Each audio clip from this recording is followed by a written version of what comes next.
Αφήστε μας στην ησυχία μας. Μην παίζετε μαζί μας, είναι λάθος.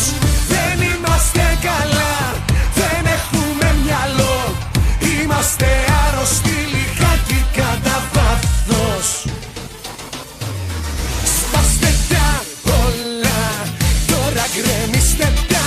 Ρίξτε τα κάτω και ξαναχτίστε τα. Είναι στο αίμα μας η αλήθεια, γι' αυτό γουστάρουμε την αμαρτία.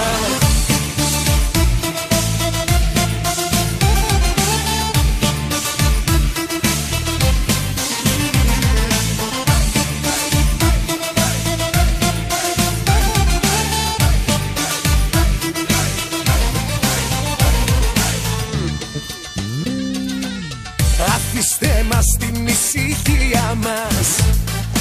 Σ' όποιον αρέσουμε